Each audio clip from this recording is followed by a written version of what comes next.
All right. I think it's good to start a little bit early, just in case we run into some issues. But give me a second here.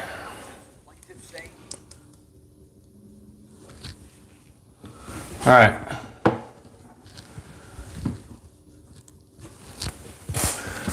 So, welcome to another episode of Small Engine Repair Live Q&A.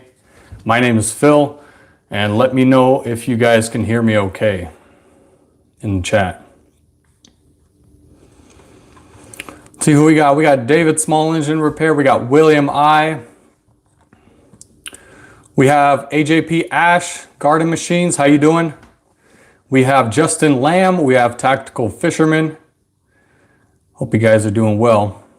All right, you guys can hear me fine? Okay, that's good. Okay, so I wanted to do a little things different this time. What I have now for this live stream Q&A is I only have three submitted questions from my comments. And what I'm gonna do is I'm gonna answer one question and then go to the live chat and answer your guys' questions, see how much we can get, and then head on over to the second question and continue that way. So that kind of gives everybody kind of a chance to get their questions answered and not skipped over. Sometimes I've ran into some problems where I've skipped over some questions, and I'm sorry about that, but it happens especially when I drag on with all these submitted questions instead of answering your guys's. So I appreciate you guys holding on and accepting these changes. Also, one more change, if you guys haven't seen, is we finally have channel memberships, and I appreciate AJP Garden Machines Ash. If you guys don't know, check out his channel. He is our first member of the Small Engine Nation channel. He is a SEN member, and also, if you guys don't see, his name is highlighted, and he gets a bunch of shout outs from me now because he is a member, and hopefully he will continue to be a member every month. Actually, no, the first month you get that rusted carburetor, the second month you get a metal carburetor, and so on. So there's different perks that you get for being a member for more months ahead. So I think if you're a member for 24 months, you get a golden carburetor right by your name, which is pretty, or not a golden, sorry, a diamond carburetor next to your name, which is pretty cool. William I, you say how's that membership gonna work? So what you can do is simply, when you click on my channel name right there, actually right by my name should be a blue join button. It's just a subscription. You're subscribed to the channel. It's $1.99 a month. It's just basic support. You don't have to subscribe. I am not forcing anybody to subscribe to my channel, or I'm sorry, to do a subscription as a paid monthly subscription to my channel. It is completely free right now if you aren't a member, but you can become a member and support me for just $1.99 a month. I really appreciate it. It all goes back to the creating more content for you guys and upgrading the video equipment and all that. So I hope you guys can check that out. And if you haven't already seen it, go ahead on my channel after this live stream, check it out and play with it. If you want to subscribe and become a member, a paid member, then by all means, I'll support you 100%. So again, AGP is the first one. Ash, thank you again for being the very first guy to be a member. And yeah, as you can see, he's got the golden spark plug emoji there. There's about 4 emojis, so I'm still kind of new to this myself, so bear with me. If you do become a member, you also have a chance to email me, and we can do a live call for like a 30-minute live call if you want to do Skype, if you want to do, what is that one everybody uses? Anyway, we can live stream together and, talk about business, talk about repairs, talk about whatever you want. You'll have 30 minutes to an hour or however long it takes with me on a phone call or a live stream, and just a private one-on-one if you would like. So only to members. So I don't do this for everybody. So again, just a quick update there for you guys before we get into this live Q&A. I just wanted to discuss that real fast with you. And yeah, if you guys have any questions, leave a comment in the chat and I'll get to it as we proceed on through the question and answers. But again, if you just have a general question about small engine repair or small engine business, go ahead and post that in the chat right now as well. So again, if you are just subscribed, I completely appreciate that as well. Again, to clarify, you do not have to be a paid member to continue on with what we're doing. So just clarifying there, the only people that become members are just people that want to support me through a paid membership. So again, let's start off with the live question and answer. I don't want to waste you guys' time. I know for a lot of you, it's around 7, 8 o'clock maybe. So right now it's 4 o'clock in the Pacific, which is pretty good. We got plenty of time to go over these questions. Let's start off with the chat. We'll just go through the chat and see who's here. And then if we got any questions, we'll answer them. So David was the first one hollering in. We got William. And let's see, David's going live tomorrow. William I has the first question in the chat. He says, do you have to pay taxes on your income as a small engine mechanic if you're just starting out in your backyard garage? What's your thoughts on that? So William, we're going into a little bit of muddy water topic right there. First of all, I don't give out any legal advice. I cannot. It's not my profession. I just don't give out any legal advice whatsoever as far as taxes, if you should pay. Well, to be honest with you, if you're an official business, if you are registered with your state and you are collecting sales tax, you're doing business as whoever, and you're collecting sales tax from people, yes, you're going to have to pay income tax. That's just a given. But again, that's what's in my state. That's what's in Washington state. So I'm not too sure how it is in your state. I would talk to I don't know, just a legal agent or something like that, or an accountant that can help you with that. But unfortunately, yes, if you collect sales tax and you're in business, if you're registered with the state, yeah, you're going to have to pay taxes. If the state doesn't know who you are and you're just, repairing your neighbor's machines and doing cash jobs, then I guess, you just making side money.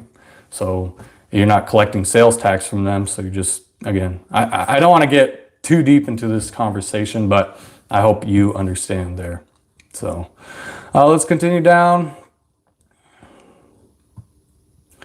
William, you say, do you mow lawns? I'm not sure if that was towards me or David, but I do mow lawns in the spring, summer, and fall. Okay, small engine repair. Small engine, yeah, I think you were talking to David there, but let's see here. Harry Small Engine asks, do you do this full time? Again, when it comes down to winter time, yeah, I try to do this full time.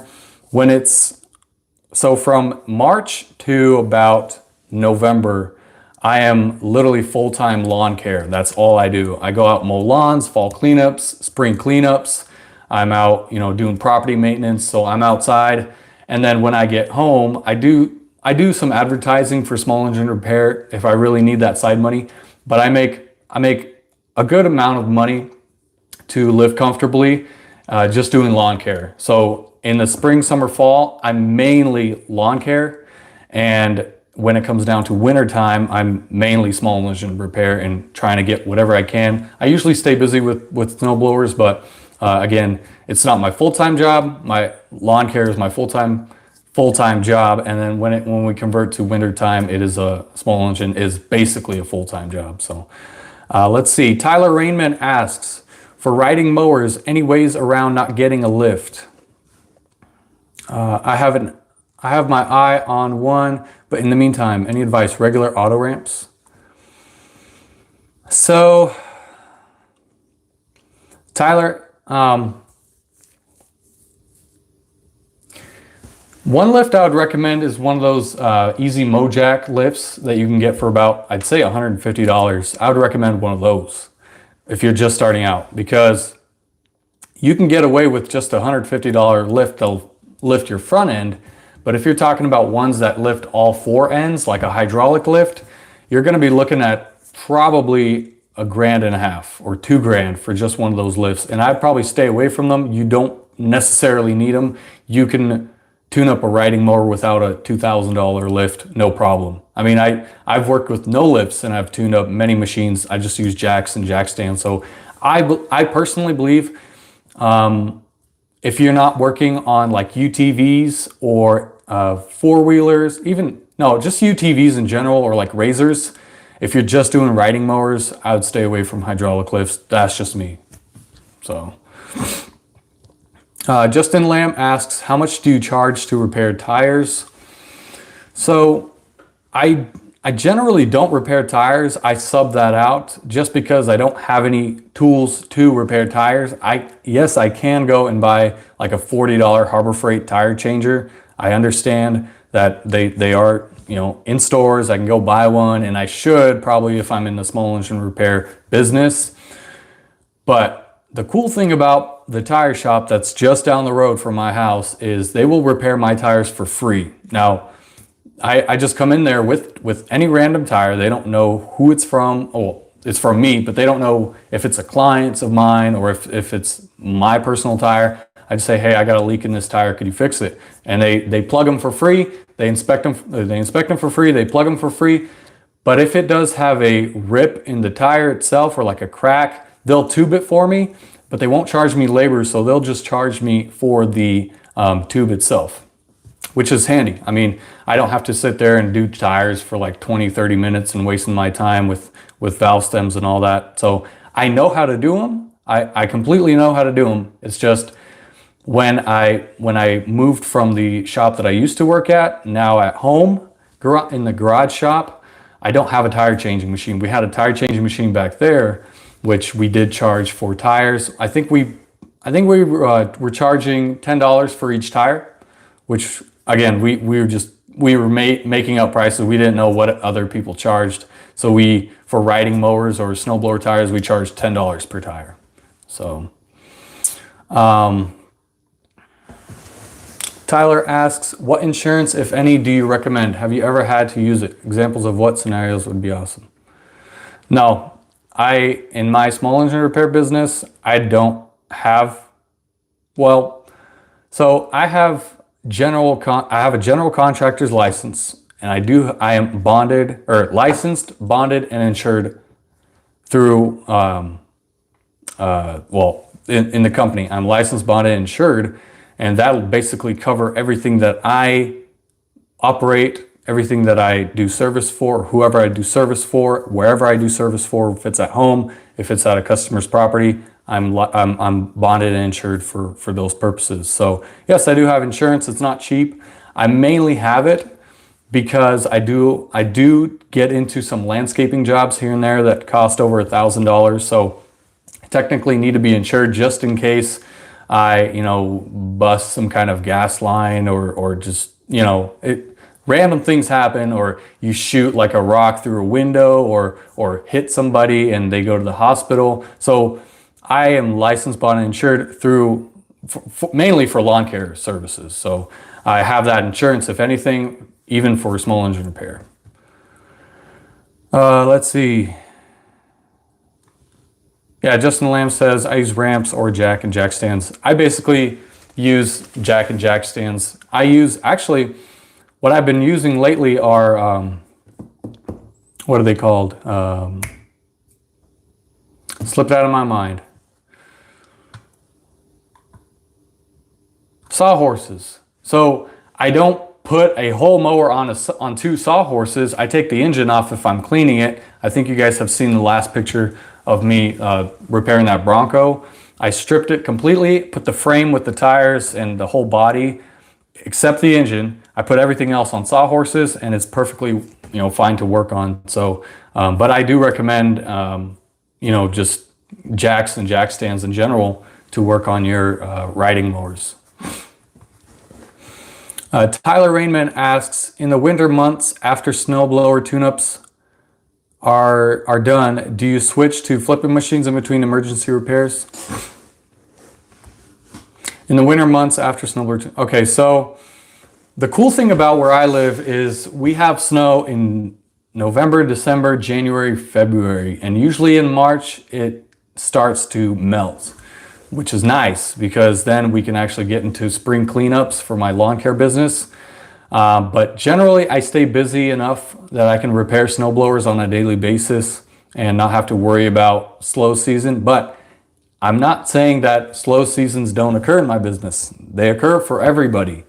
And during my slow season, yeah, I try to find free machines, which I'm always on the lookout for free machines. I just picked up a free riding mower Bronco that I can, if I get it fixed under, I'd say $150, I can profit it out for about $450. So that means I'd sell it for $600 and make a $450 profit from a free machine that I've invested $150 into repairing, which is nice. Yeah, I'd get into flipping machines if you're slow. And basically, I just, yeah, find machines that you can easily flip, and you know for a fact that all it needs is just a carburetor. I, for one, this Bronco does need a lot of parts in order to make some good money off of it, but we'll see. So let's see, Tactical Fisherman update on the Icon screwdrivers giveaway. Oh yeah, let's talk about that. So there are a lot of people that commented on that video, and if you guys don't know, I'm trying to make you guys comment. In order to be qualified for the giveaway, you have to comment on the video, and you also have to make a response video. I hope that I made that clear.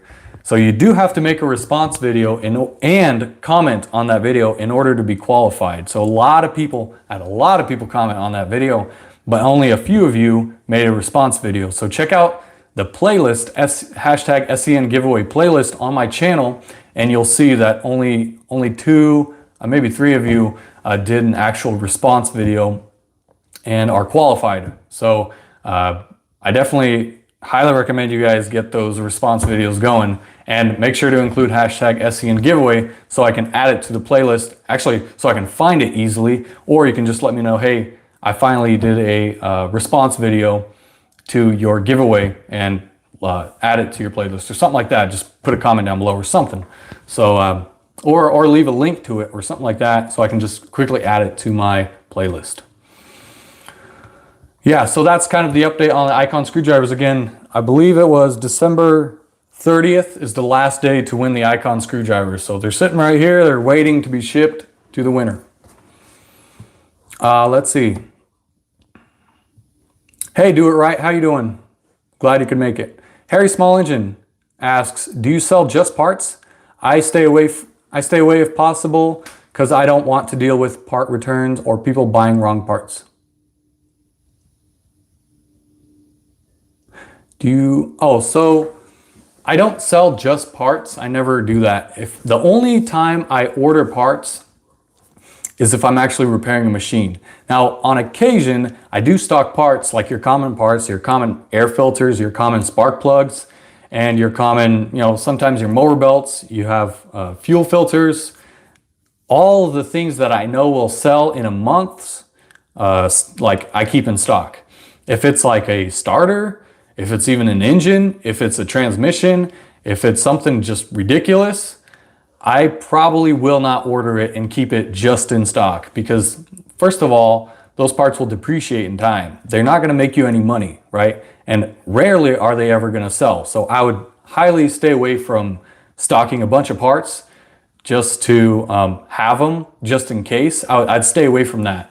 If you're ordering crazy parts that are for customers, then go ahead and order them. Or if you have a credit card, or if you want to use your own money to pay for those and then have the customer pay for the parts, you can do it that way. You can also just have the customer buy them or put a down payment for the parts, so that way you can order those parts and then just charge them for the labor. So you can do it either way, but to answer your question there, Harry, I don't usually stock parts that are like over 50 bucks or something like that, just so I don't lose out on the money. So I hope that answered your question there. Hey, the Mower Medic is here. Welcome. I think this might be your first time here, so we appreciate you tuning in to the Small Engine Nation Live Q&A. We appreciate it. Igniter Small Engine Repairs here, and we also got the Rusty Rooster in the house. That's right, Mower Medic is here. Let's see. Oh, thank you, William, for inviting him. We appreciate it. Oh, Robert Built Over Bot asks, how did the transmission turn out?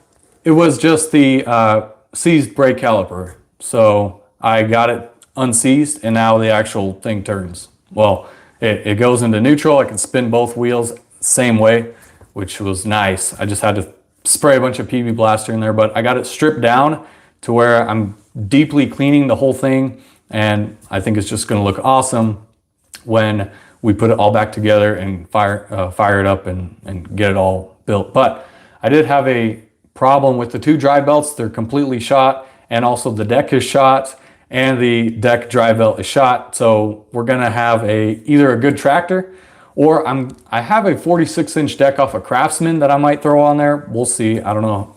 I don't want to mess with it right now. It's just sitting in the shop for now. So yeah. Let's see here. Justin Lamb says, for me, flips make the most money per machine, but repairs keep me busy. Yeah, that's right. Yep. Oh, Igniter says we're all camera shy. Hey guys, you don't have to have your face in the camera. You can just record something, record all your favorite tools, and that can be a response video. So just record your favorite tools. Just say these are my favorite tools, or this is my toolbox. Check it out. I hope you guys enjoy. Like this comment, or like this video, comment, like it, share it, whatever, end it, and then just upload it, and just let me know when you upload it. So that's all I need. That's all I'm looking for. Let's see. Hey, Ken's Small Engine Repairs in the house. How you guys doing? Okay. If you guys have a question, leave a question in the chat. We'll start off with the very first question. We only have 3 of them that were submitted. So if you guys have a question about small engine repair business or small engine repair in general, go ahead and throw it on the chat. And no, I'm not using StreamYard tonight. We're using YouTube mobile live stream. How's the quality, by the way? Is it really crappy? I'm looking on one of my, I hope it's okay.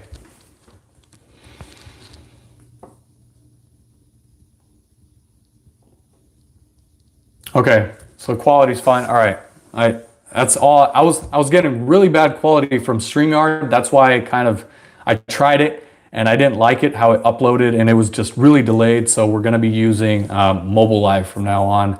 And I might look into StreamYard when I do hardwire my laptop to my modem. So it's not hardwired, it's just connected through Wi-Fi. I think I was losing a lot of signal, so that's why it was just lagging. So Andrew is in the house. How you doing, Andrew? No worries. First question on the viewer submitted question. We're gonna read it right now on the laptop. This is from a viewer. I never say the names just for privacy reasons. I'm enjoying your video. Thanks for sharing how you got started and what's involved. Question, do you have issues with customers not paying? You email them the invoice and hope they pay, right? So that was the whole question. That was the comment on one of my videos. And I answered that viewer via the comment section on that video, but I want to talk about it with you guys because I feel like it needs to be discussed. And also this is a great podcast episode topic that I will probably do in the future time. So the question is, do you have issues with customers not paying? And then also he says, you email them the invoice and hope they pay, right? Well, no, that's wrong. It's a yes and a no question or answer. The thing is, yes, you can email them the invoice and hope that they pay. Now, I only email those clients that I know for a fact, like reoccurring clients, I know for a fact they'll pay. Yes, I'll email them an invoice, and 90% of the time I have their credit card on file, so I don't even have to send them an invoice. I'll just charge their card. I'll charge the invoice that I have on file, charge their card on file, and send them a receipt. So I instantly get paid as soon as I am done with the repair and drop off the machine or do whatever. So now with clients that are first timers, say just a gentleman drops off a snowblower and he wants it repaired and I repair it for him, and also he wants it delivered or something like that, I never say I will send them an email with the invoice. I always say, okay, you have to pay me before I can actually bring you the machine. You have to be present, you have to be home. I can take cards, I take checks, I take cash, whatever kind of payment you got. I obviously charge sales tax, but I take, again, I take any form of payment, but you have to be there in order for the machine to be dropped off. Now, also, you have to provide a payment before you can pick up the machine from the shop if you're not delivering it. So for first timers, for first time customers, they have to pay me in order to receive their machine. For people that I have a credit card on file that are in my CRM, I can just, charge their card on file, pay for their invoice, and send them a receipt through email. So it's really fast, quick transactions. I hope I answered that question there. Let's go ahead and let's see who else is on here. Yeah, Ken, I'll be connecting this laptop with the Ethernet cable and give StreamYard one more shot, and we'll see how that goes.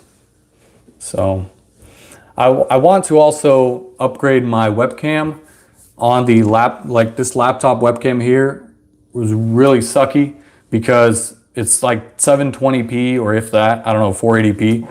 So I really want to get like a 1080p camera in order to provide good quality live streams through either YouTube Live or StreamYard. So we'll see about that. Oh, Ken, yeah. People ask if I use PayPal. I say, yeah, pay me, pal. That's funny. Yeah, exactly. Ken says payment on delivery. Andrew says no money, no machine. That's right. Yeah, so I think we've all got the question, or the question. We all answered the question there.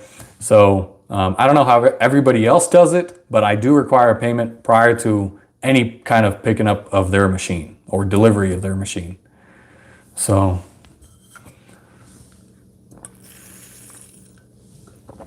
why do you charge $10 fee for checks? Ken, that's a question for you. I never charge a fee for people writing me checks. I don't know. Anybody else got a question in the chat?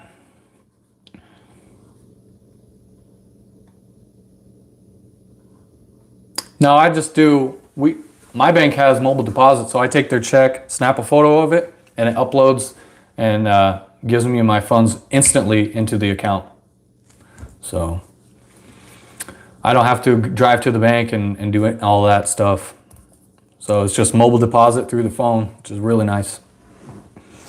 Yeah, no, there's no, I don't have to wait 3 days or anything like that. It's instant transfer. Once I get paid, then the machine comes out the back of my truck. Good. That's a good, it's a good way of doing business, Justin. Harry's asked, ever get something you just plain couldn't figure out what was wrong? Yeah, like today. So this guy said he was going to drop off a go-kart at my shop at 2 o'clock. Well, like 3:30 comes along and I'm like, I have a live stream at 4 o'clock, but I didn't call him because I figured he'd just, end up ghosting me or something. But he finally shows up at 3:30 with a go-kart and he's like, yeah, over the phone, he's obviously just telling me it needs a tune-up and whatnot. So he's like, yeah, I'm having really bad luck with electrical issues. We started wiring up a switch, a kill switch, and upon doing so, we fried I don't know, he was talking like some ECM or ECU or something like that. And he fried a bunch of wires and I was just like sitting there like, oh no. And he's like, what? I'm like, I'm sorry, but I don't deal with custom fabrication or custom electrical jobs. You know what I mean? I was being nice, but I said, hey, this is something that's out of my hands. I don't want to deal with this because of, if it was just the engine, tuning up the engine, changing the oil, spark plug, doing all that, then sure, I will take on the job. But unfortunately, there was a bunch of just burnt wiring, and it was just a nightmare. It was like a bird's nest of just wires all crumpled up together. And I just said, hey, I'm sorry, I don't want to deal with this because it's just going to take way too long of my time. And I specialize in maintaining the machine, not trying to fix electrical problems. So he was nice enough to say, hey, I understand. But I recommended him to another shop that he could go to, just to see if they would be willing to take on. And I know a lot of mechanics don't want to take on electrical work or electrical jobs, especially if you're dealing with a bunch of wiring like this guy was. But that's just me. That's just how I run my business. And you guys can call me a bad mechanic or whatnot, but I don't deal with tough electrical jobs. I guess you can say that. So yeah, some of those I just say no, I can't take those on. So have you had a customer's equipment stolen? William asks. Never. I never had any. Yeah. Never have I ever had any equipment stolen.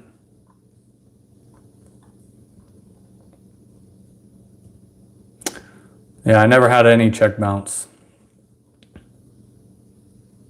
Hey, Bruce Pender's in here. How you doing? Thank you for joining. We really appreciate it. David takes cash only. Understand. Looking forward to the 19th. Yeah, it's going to be a good stream. CDI box fried. Something like that. Again, I don't deal with any of that, but that's just me.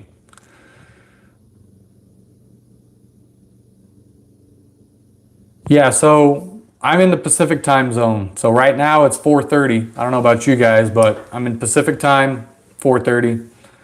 Probably in standard time, Bruce. Yeah, Ken, I know you like electrical challenges because you like working on generators. Now, I'll take a generator on if it won't start, but if it's not producing power, that's a head scratcher for me, to be honest. Yeah, it does get frustrating. Yeah.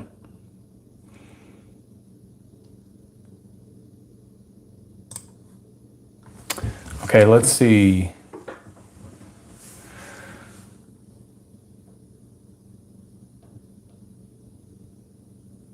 Oh, Justin asked, what would you do if a check did bounce? Well, Justin, anytime I deal with a client, I get their first, last name, I get their email address, and I get their, well, obviously phone number, but I also get their address. So basically, if a check bounces and they are not picking up their phone, I can make a trip down there, knock on their door, and hopefully they'll answer. And usually they'll answer on the first time you knock, first time you come around, they'll answer it, and more than likely will be that person. But people can lie all the time and just fraud your business, I guess. But I've never had that happen yet, so hopefully nothing of that comes into my. Hopefully I don't deal with any of those customers. So, hey, Jonathan Tolbert, how you doing?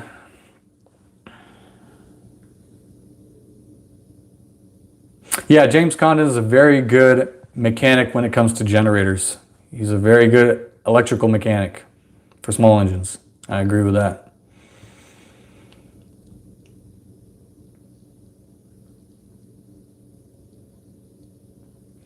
I used to hate it.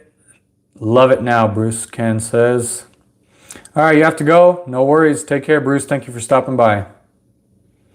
Yeah, okay, so if there's no more questions on the chat, we'll be continuing on with the submitted questions. And this is question number 2 out of 3.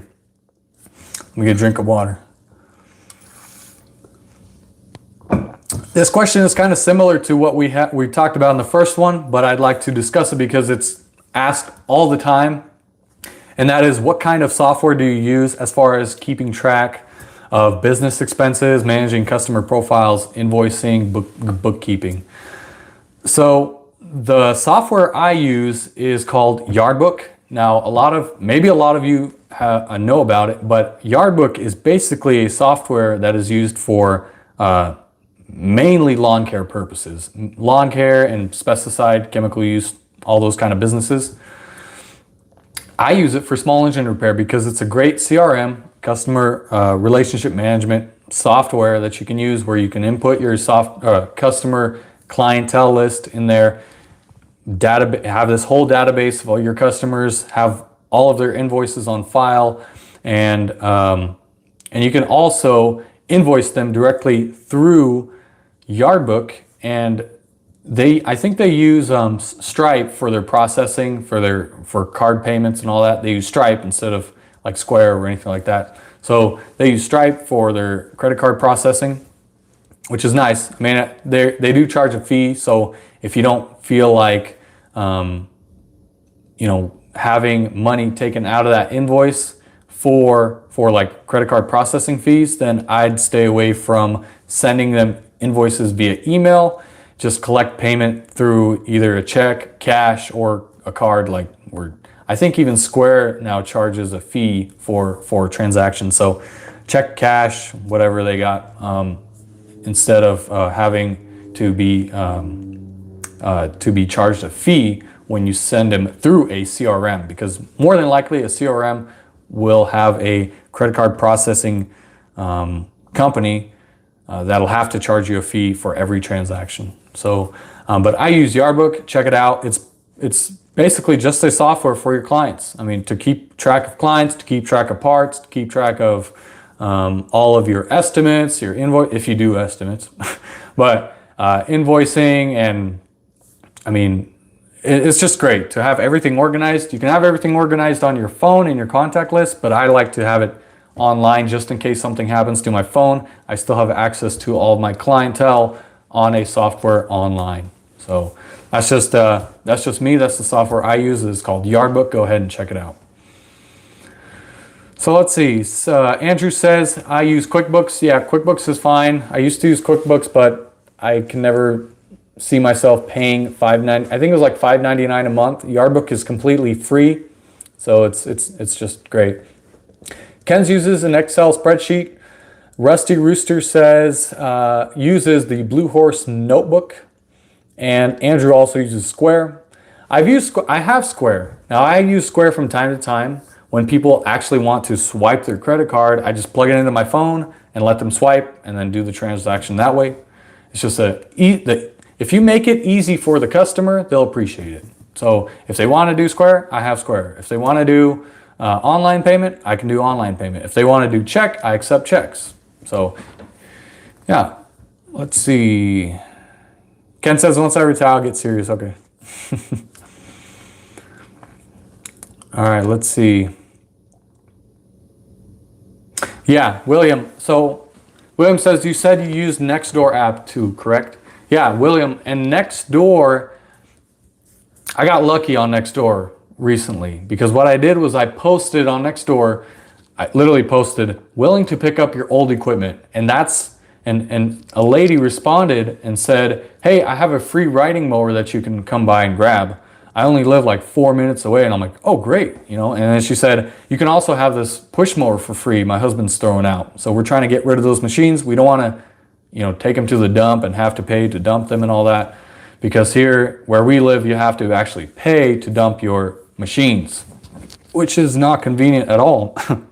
But so she said, you can come by and grab them for free. So I did. She lived like a couple blocks down from me. I went and picked up the machines, and now I'm repairing them and more than likely going to make profit off of them. All because I posted on Nextdoor, willing to pick up your free broken machines for free. So it paid out. It did. It really paid. Okay, David, take care.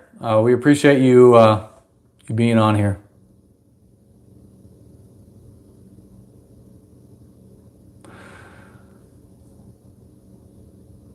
I love a guy who knows nothing about equipment, wants a quote first.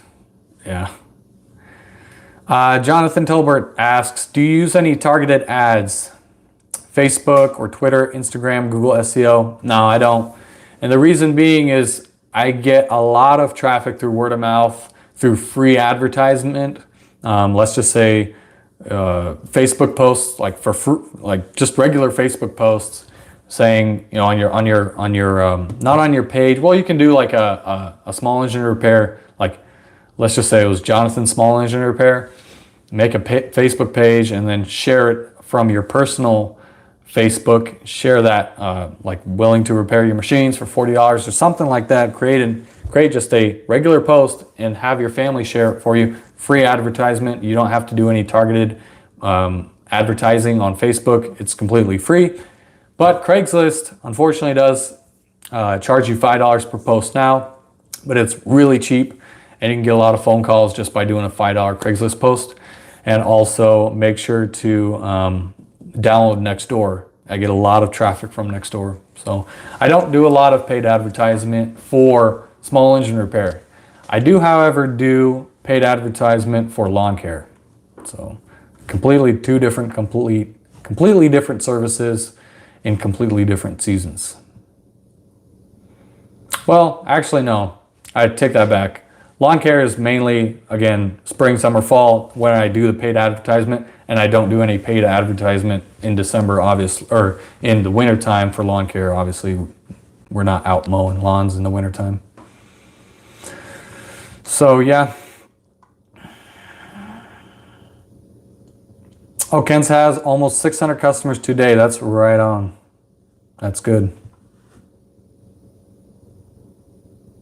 That's great. So there's about 150 annual ones who come back each year. That's awesome. Yeah, word of mouth. I think you said word of mouth was your best advertisement tool. Yeah, a lot of people do cash business, which I don't. I mean, if you want to do cash, you can do cash. That's fine with me. I'm not going to tell you how to accept payments and if you shouldn't accept cash, if you should accept cash. I accept cash, so I find no problem with accepting cash as a payment. Oh, you bought a tiny tack from Briggs, William? That's great. I have a steel EDT8 for a tack. It works wonders.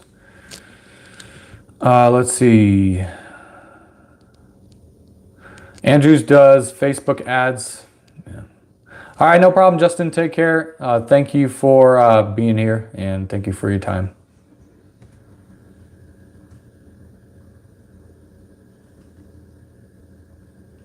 William, no, I've never used the tiny tack from Briggs, unfortunately.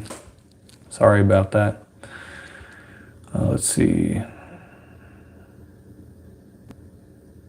Oh, Harry says, are you in a big town and do you have much for competition? Yeah, we live in a huge city surrounded by a lot of small towns. So we have over 250 or 280,000 people living in one general area. That's probably like I'd say 30-mile radius, like at least 240,000 people in a 30-mile or 40-mile radius, which is a lot.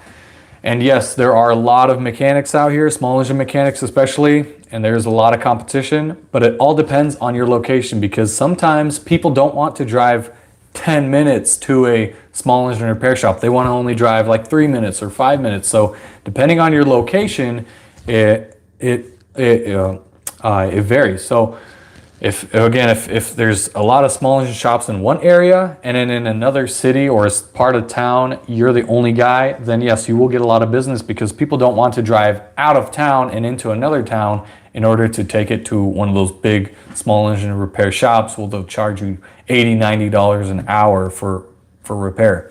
So yeah, there's a lot of competition, but personally where I live in my location, I get good enough business. And again, I live in that town and I think I'm like one of a few that are in that small town, small engine repair shops. And then if you go to the big towns, there's probably like 50 shops, small engine repair shops. Or, okay, I'm over exaggerating. Probably like 20 small engine repair shops you can go to. So, let's see.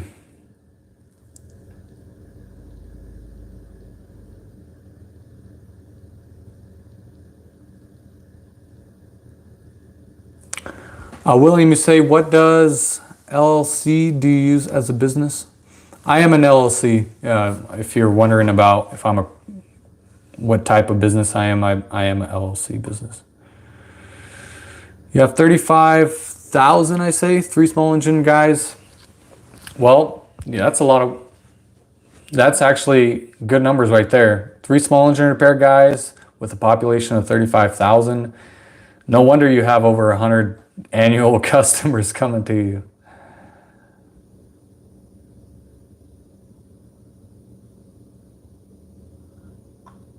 Checks you from lawsuits. Yeah, exactly. Yeah. So yeah, let's go on. I don't see any other questions here. So let's go on to the final question on the user submitted questions. So the last question is, my chainsaw won't start. I have replaced the spark plug, air filter, carburetor, fuel lines, fuel filter, and even the ignition module, and it still won't start. I'm getting spark and the plug does get wet with gas when I prime and pull on it several times, lost and confused. Where to look next? Thanks. So, what I recommend is checking the compression on that chainsaw, because more than likely you're sitting at less than 50 psi if it won't start at all. If you're like at 60 or 55, it'll probably start maybe on the 30th pull or 20th pull. But if it's not starting at all, more than likely you have something that has to do with a scored piston or cylinder rings or whatever, and you're just lost to compression, and that's why the chainsaw won't start. That's just my guess. You can look next there. If you ask me where to look next, that's where you can look next. So check the compression on your cylinder or in your engine, and just, if you don't have a compression tester, you can get one at like Harbor Freight or Menards or wherever you, any automotive shop usually sells compression testers. You can buy one there.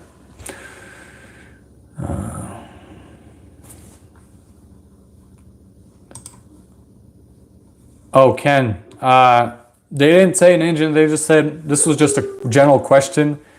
Someone submitted a question saying my chainsaw won't start. They didn't give me any detail. This was just a question, but they asked where to look next. They replaced literally everything on their chainsaw. They still, they're getting spark, they're getting fuel, they're not getting a running machine, or at least a start. So I believe it's a compression issue, but that's just me. So I just check your compression before you replace parts in the first place. That's what you should have done, is check your compression before you start replacing the plug, replacing the air filter, ignition module, which can be expensive depending on what kind of saw it is.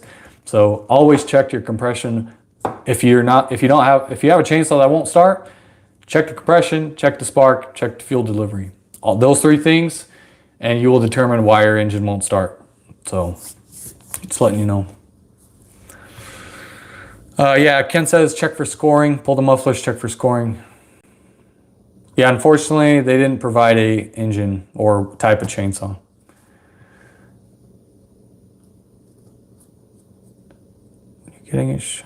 When you're getting a shop, and do you have a business license at your house? Andrew, yeah, I do have a business license. I'm licensed, bought, and insured. Harry Small Engine says Phil or Phil? It's F-I-L-L, not P-H-I-L, F-I-L-L.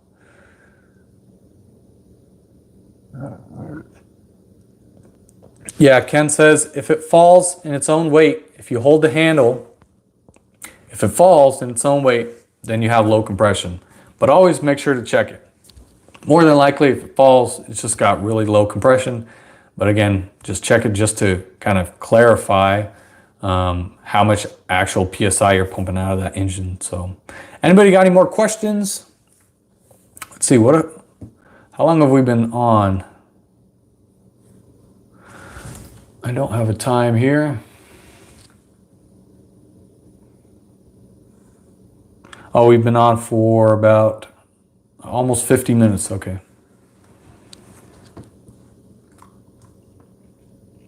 Oh, Andrew says I don't need a business license and I'm a sole proprietor, not LLC. Yeah, I'm an LLC, though I have my licensing for that. Yeah. Any more questions? Anybody got any more questions here? I'll close this down. We're done with the user submitted questions.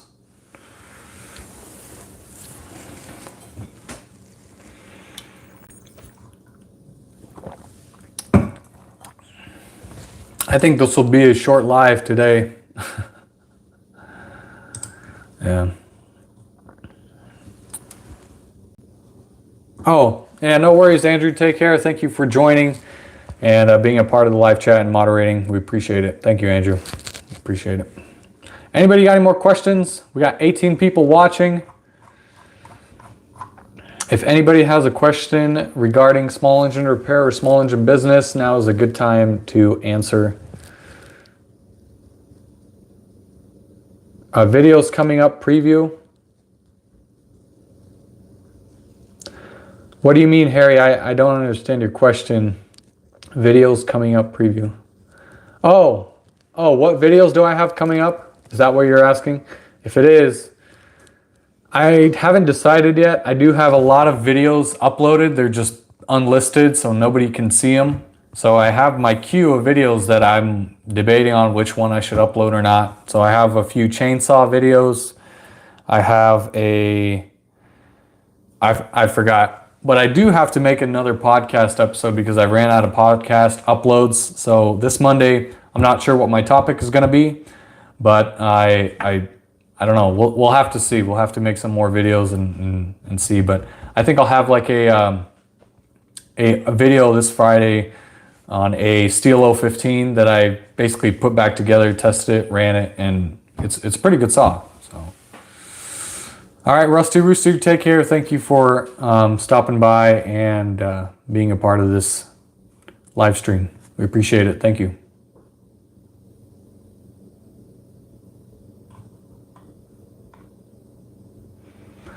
All right, Harry, take care. Yep, we'll see you later as well.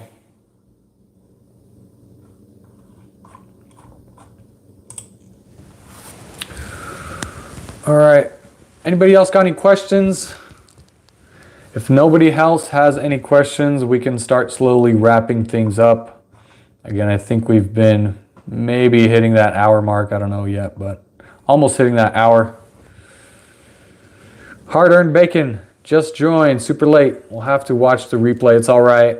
We're almost done. If you have a question, go ahead and put your question in the chat and we'll answer it. We have Ken's here that is very, very smart. Very smart guy and knows a lot about electrical more than me. So, Ken's, you say business cards? Yes, I do have business cards.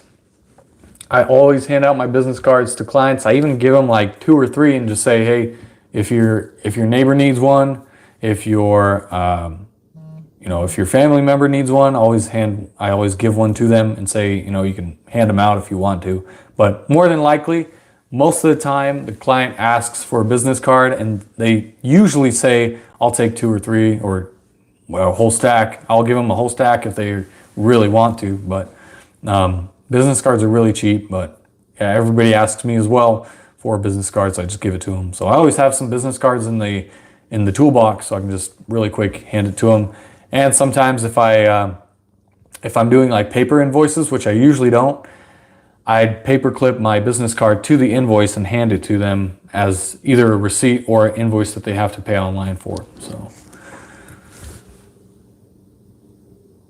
William I says, how does one get set up with stems, Pro Parts Direct, etc.?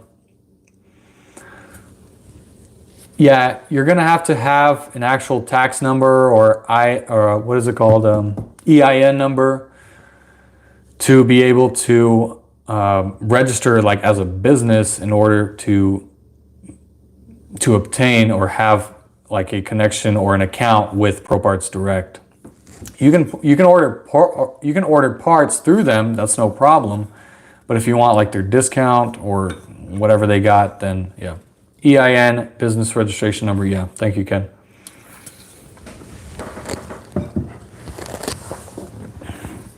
How do you get a tax number? You have to register with your state, as a business. You have to register as a business with your state. So, and then you can obtain your tax number. So, yeah, really good discounts.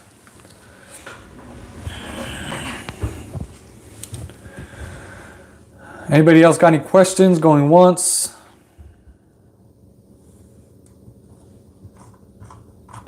We got 16 people watching. Big Dad Trav, I'm gold certified with steel. Have you ever had a problem with that? I'm gold certified with steel. Have you ever had a problem with that? I don't know what you're referring to. If you're asking, can you rephrase that question, Big Dad Trav?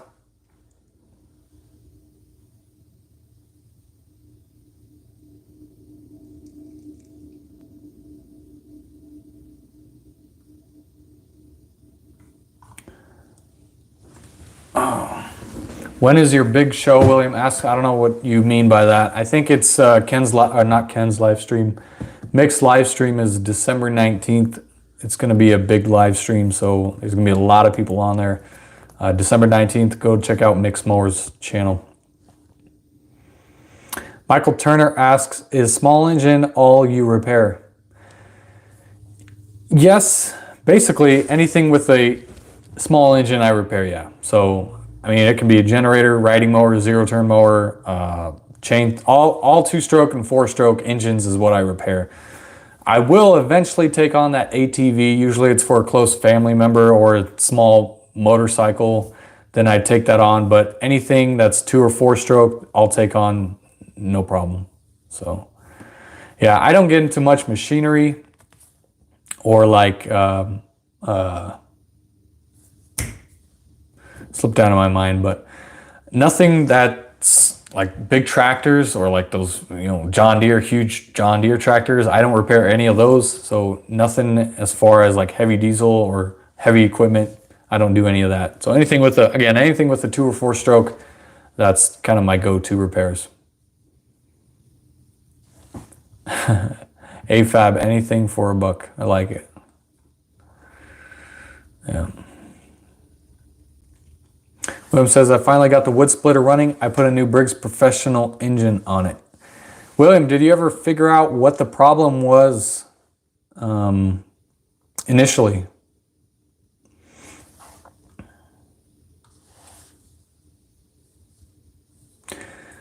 Oh, Big Dad Trav says, people wanting warranty work just because they know you, even though it's out of warranty. When a machine's out of warranty, yeah, you can't warranty it if their warranty is expired. Unfortunately, steel won't even allow you to warranty a machine if it's out of warranty. So, yeah, I guess that's a problem, you know, with the folks that know you. Even, you know, you got to explain to them how that 2-year or 4-year warranty works. So, unfortunately, it doesn't last you forever. They don't have lifetime guarantees on their machines. So. And if it's their fault, if they ran straight gas through the chainsaw, I'm sorry, that's out of warranty. So.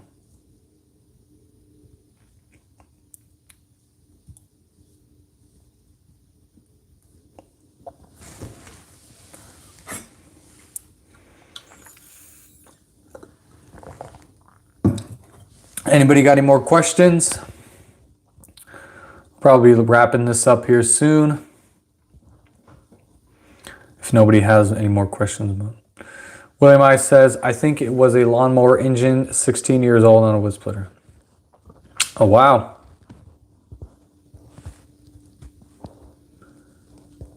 Do I warranty my own parts?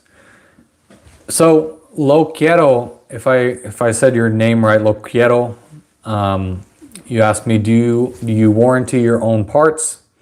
So, I don't have any accounts with like Briggs or Toro or Steel. So what I do, if a customer comes in asking if I do warranty work, I'm sorry, I have to send them off to an actual dealer to get anything warranted. So I don't deal with any warranty work. Unfortunately, well, maybe I'll get into like Briggs warranty work, maybe, I don't know. But right now I don't want to get into any warranty work just because I keep myself busy with just repairing machines.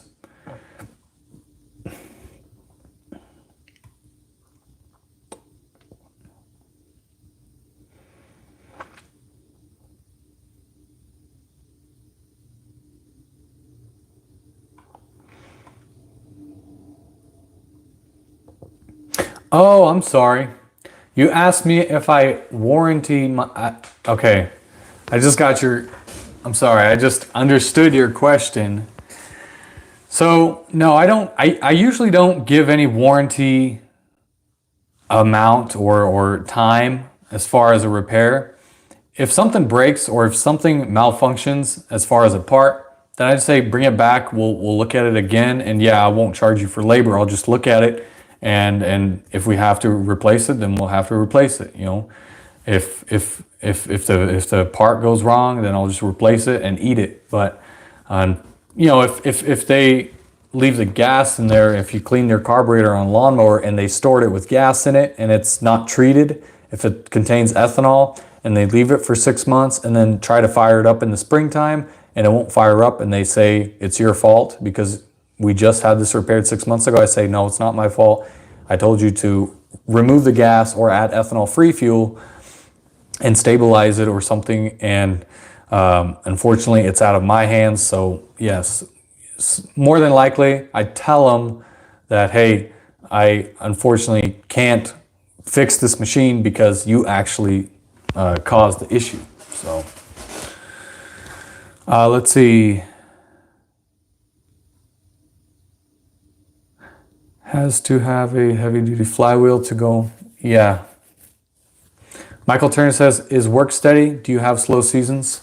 Yeah, right now, usually the wintertime is a very slow season, especially if it doesn't snow. We usually get a lot of snowfall this year, or throughout the years, throughout the months, but this month and this year it's kind of been really slow. We've been only getting like 1 inch here, 1 inch there, and then it melts and then freezes. So we haven't had any big snowstorms, but once the big snowstorms do come, I'm either out removing snow or fixing snow blowers that customers bring in. So I stay busy when it does snow, and that's my slow season, is the wintertime. So William says, I have the driveway warranty. It's good till you get out of the driveway. It's funny. Yeah, you're welcome, Lo. Thank you for submitting that question. We appreciate it.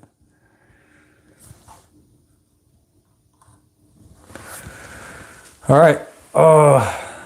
Hey, no problem, Ken. Thank you for sticking around for a very long time. We appreciate it. Let's see. Big Dad Trav says, fuel additives are a joke. Just check out Terrell's videos. You just add more junk to your fuel. Just keep it fresh.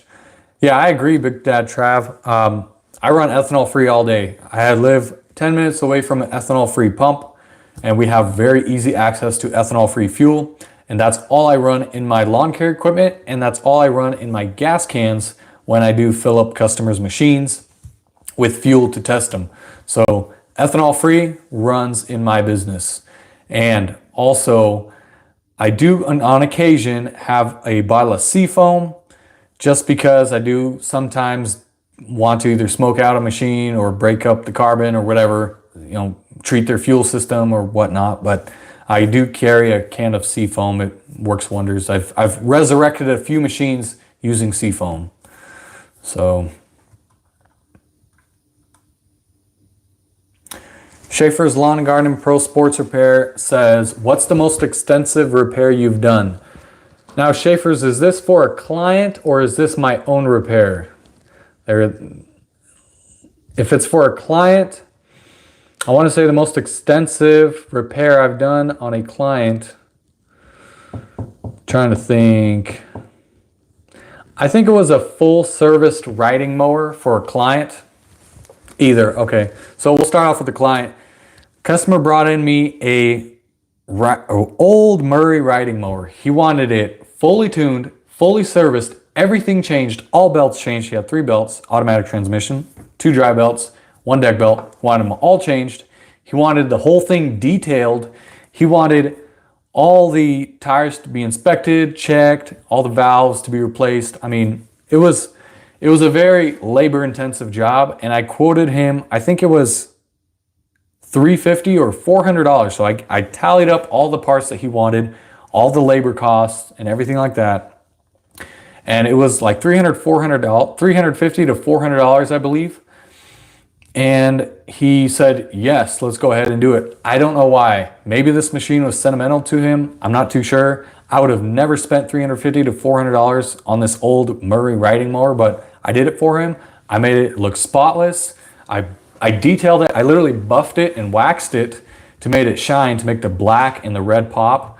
And however, I did not replace the stickers. I don't know, maybe he wanted that, maybe he didn't. I don't remember, but I didn't replace any stickers, so it looked brand new. After it was done detailing it and fixing it, it was around $350 to $400. I think I spent, I'd say close to 2 to 2.5 hours on the machine. So, and that's not completely on, 2.5, 3, that's just taking breaks, overtime, total time, I'd say around 3 hours of a whole repair. So, but yeah, that was the most extensive repair on a client's machine. What's my opinion on Stable? I don't use Stable ever. I don't like Stable. If I had to use a stabilizer, it would be Seafoam, nothing else. So I personally don't like it. If you use too much of it, it can ruin, it could actually turn into this gel type of gel in your carburetor bowl and in your fuel system. So I stay away from Stable as much as I can. Some people like it, some people don't. I don't. Loquero says, this is the season I use the chainsaw to cut tree limbs, no leaves. Chainsaw, great to work out in cold weather. Oh yeah, I'm sure you use top handle chainsaws. Yeah, I'm still alive, Andrew. You say, Phil, do you play games at all? Will you play Cyberpunk? No, I don't play video games. I don't have a console, or I don't play any computer games. I don't do games. Let's see. If you have to, William says, if you have to order a part that's over $100 to $200, do you have the customer pay up front? Yes, you have the customer pay up front if it's that amount. I think me and Andrew talked about anything over $50, you have the customer come and pay for it. But I'm not 50. I'm about 100. I will order a $100 part only if I trust the customer. If it's a first timer, I will have them pay the money up front. I don't care if it's $50, $100. Yeah, that $50 limit we were talking about. Have a limit of where you will order a part to an extent. Again, Andrew's is $50. Anything over $50, he has the customer pay for it in advance. So mine is about $100 if I trust the customer, but $50 for and above for anything that I have a speculation maybe that the customer will ghost me, but usually it doesn't happen. So, yeah. Hey, how you doing? Hot Rods Repairs. Good seeing you.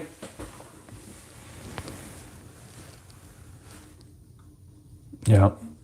We got 20 people watching. If you haven't hit the like button, go ahead and smash that like button. We really appreciate it.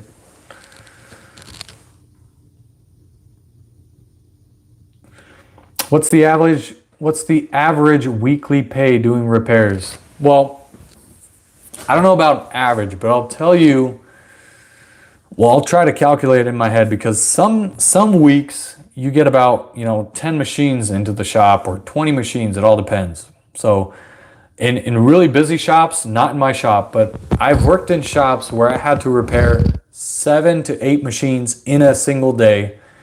That's usually you can push out 7 to 8 of those machines if you have all the parts. If you have to order parts, then there's just, yeah, it becomes a mess. But if you were pumping out 7 to 8 machines a day, multiply that by 5 days, I'd say,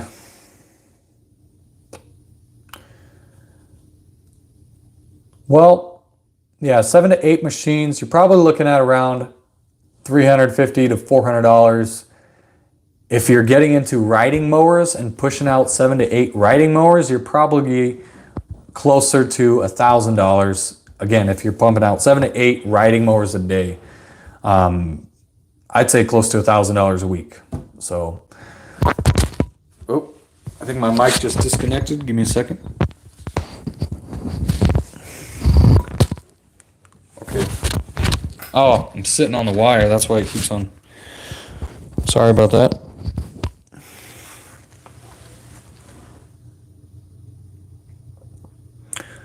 So yeah, Mike Turner, I feel like this business is a very hard business to get into full time, to be honest with you.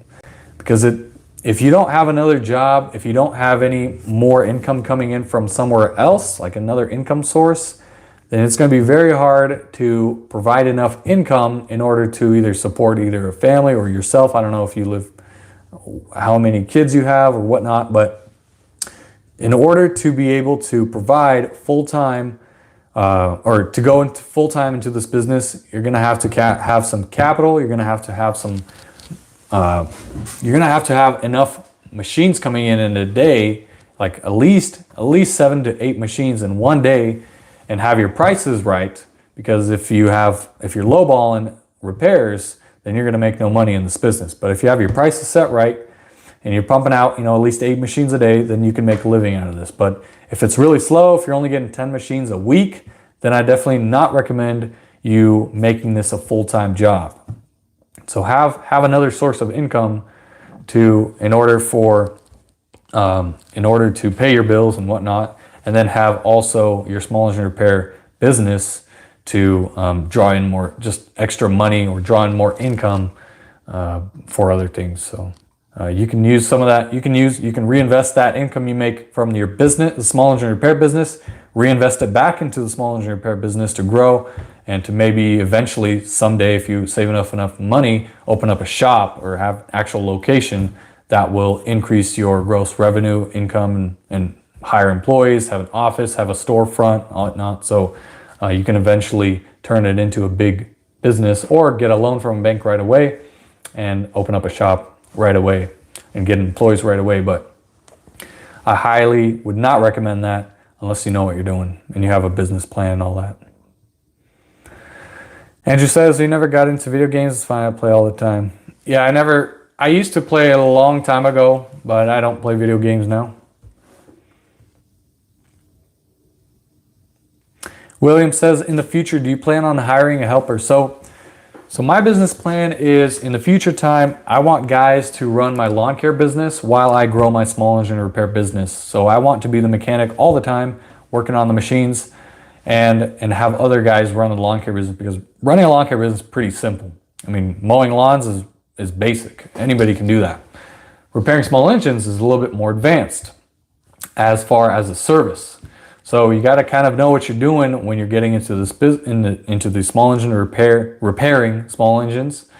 So I would want to do it, and then maybe train on some helpers or somebody that could actually repair engines for me, and then grow those two businesses and have them boom and take off. So we'll see. I don't know. We're not there yet, but those are future plans.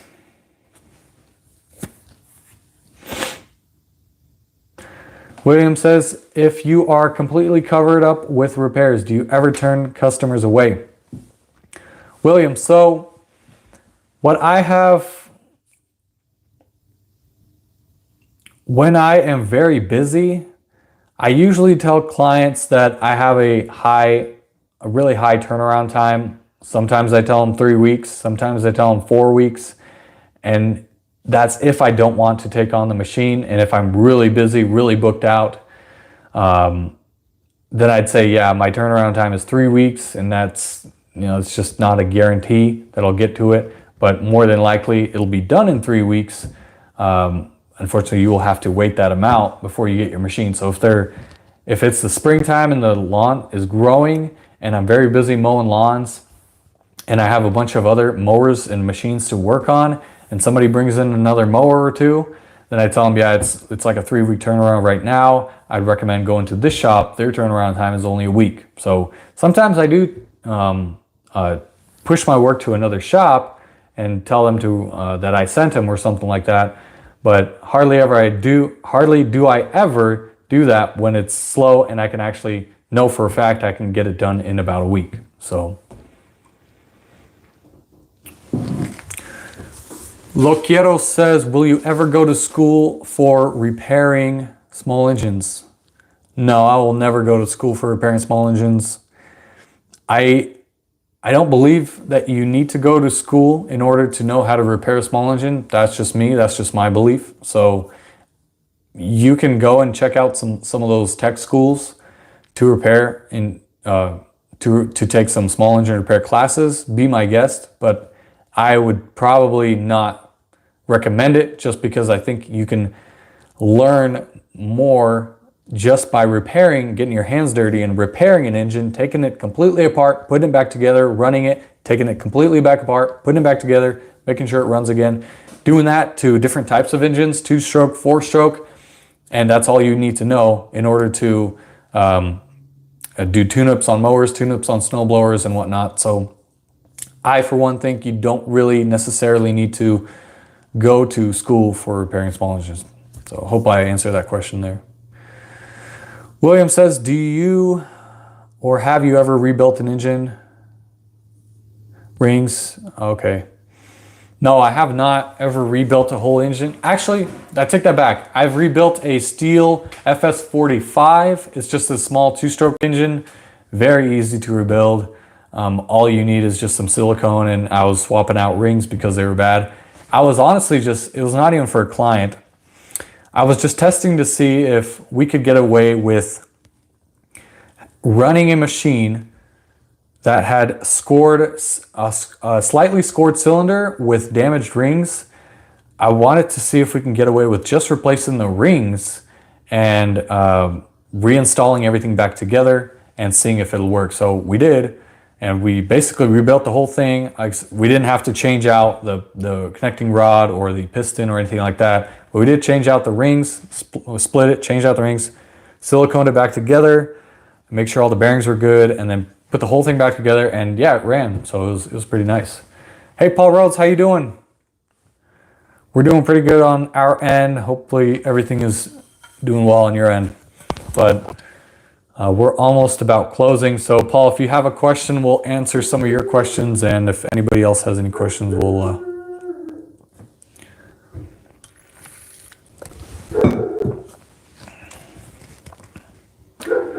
Okay, Paul Rhodes says, do you use a tachometer? All the time. I always use a tachometer. I use a Stihl EDT8 as a tach just to measure RPM, seeing what you have your idle set at, what you have your high, low screw on chainsaw set at. So I use it mainly for mowers, snowblower, actually no, mainly mowers and chainsaws. So, but again, on occasion I use a tachometer for everything. But William says, I feel the same way as you.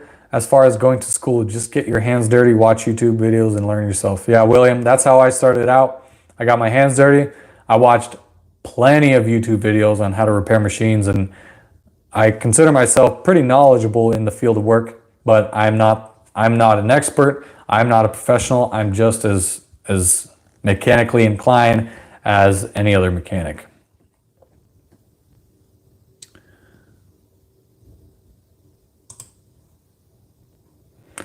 Let's see, where do you find the specs for the machines you are working on? I find them everywhere online. Usually the website, so Stihl has a spec sheet for every actually every machine that they have made. Stihl has a spec sheet for all their RPM set, valve clearances, their clearances for their ignition module, flywheels.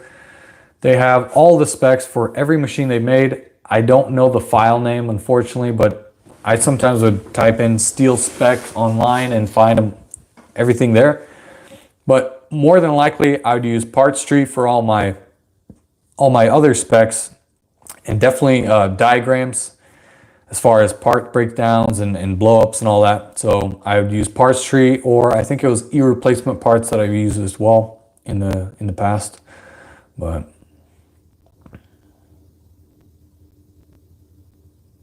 oh, no worries.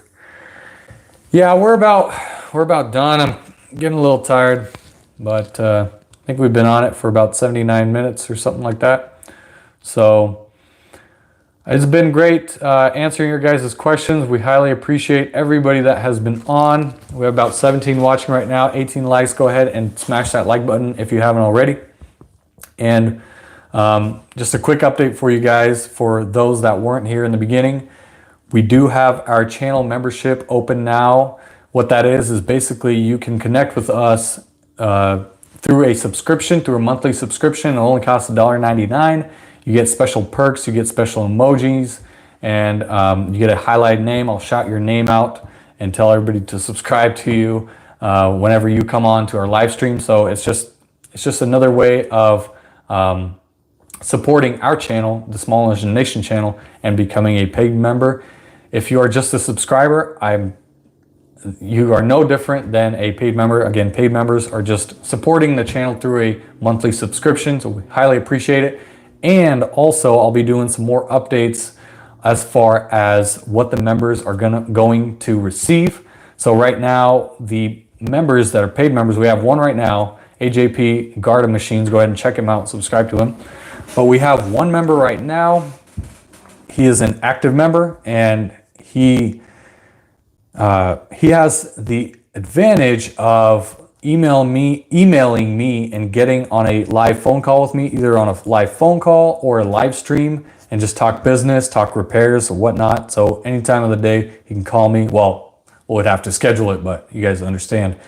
But that's just one advantage of being a paid member on this channel. And again, I do not require you guys to do the membership. It's just completely up to you. But we appreciate you. If you are a subscriber, we appreciate you as much as those paid members. But yeah, so check that out. It is just the join button. You click on it, you can read more about it. It's the join button. If you click on the Small Engine Nation channel on the front channel there, click on the join button. You can read all about it, all the special perks and whatnot. So go ahead and check that out. But if you have not done a response video for the Icon 8-piece screwdriver set, you can go ahead and do that. You have all the way to December 30th to make a response video. I'll add it to the playlist and you will be entered into the giveaway. Again, I did have a lot of people comment on that video, but unfortunately, leaving just a comment does not qualify you for the tool giveaway. You do have to make a response video in order to fully qualify for the giveaway. So make a response video and also comment on that SCN giveaway. When you do upload the response video, make sure to do hashtag SCN giveaway, so that way I can find it easy and upload it to the playlist. Or you can just let me know, hey, I've uploaded my response video, and go ahead on my channel, check it out, and I'll just upload it through there. So hope you guys enjoyed. Darwin, I'm so sorry. We are actually closing down our live stream, so you'll have to watch the replay when it uploads. And really quick, I'll read what William wrote here. I started looking at the model number, especially in Briggs, when you're trying to figure out how old the lawnmower is. It has the model type code. It tells when the mower was made and even what plant it was made in. Yeah, so Darwin, make sure to hit the notification bell to always never miss our live streams. That's how you get you get a notification every time we go live, so that way you are never late like you are now. But we highly appreciate you guys being on here. This has been Phil with Small Engine Nation. This is our third live Q&A, and hopefully this is not the last, but we'll see. We got another live Q&A coming up in 2 weeks. We do it every 2 weeks. We post a new podcast episode every Monday, and we also post a new repair upload every Friday. So we get 2 uploads every week, and I hope you guys are. If you aren't subscribed, go ahead and subscribe right now and hit the notification bell to never miss a new upcoming upload video and also an upcoming live stream video. I hope you guys have a wonderful day. Take care. This has been Phil with Small Engine Nation, and I have to reach behind my camera in order to stop the live stream. So we highly appreciate you guys tuning in, and take care. God bless you guys, and I hope you guys have a wonderful night. This has been Phil. Take care. See you later.